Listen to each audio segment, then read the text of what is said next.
ప్రేక్షకులకు నమస్కారం.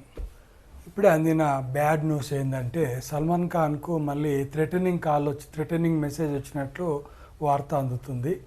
దీని విషయమై బొంబాయిలోని వర్ల్ పోలీస్ స్టేషన్లో కేసు కూడా నమోదైంది. అతనికి ఇంతకుముందు కూడా ఒకసారి బిష్నోయ్ గ్యాంగ్ నుంచి థ్రెట్స్ వచ్చినాయి. ఒకసారి అతని ఇంటి ముందు ఫైరింగ్ కూడా అయింది. కానీ అతనికి ఇలాంటి హాని జరగలేదు. చంపుతామని వార్నింగ్ ఇవ్వడం అనేది చాలా దురదృష్టకరమైనటువంటి విషయము.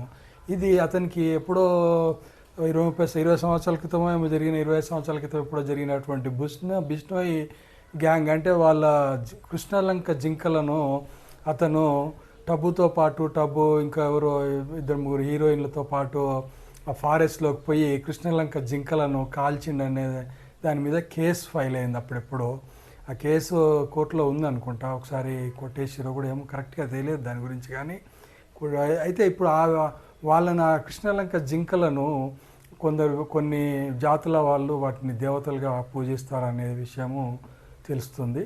సో దాని విషయమై ఇప్పుడు మళ్ళీ అదే గ్యాంగ్ నుంచి వచ్చిందా మరి ఇంకెవరి నుంచి అన్నా వచ్చిందా ఈ థ్రెటనింగ్ కాల్ అనేది పోలీసులు ఎంక్వైరీ చేస్తున్నారు.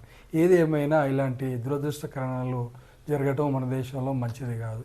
ప్లీజ్ నా వీడియో నచ్చితే సబ్స్క్రైబ్ చేయండి, షేర్ చేయండి, లైక్ చేయండి. Thank you.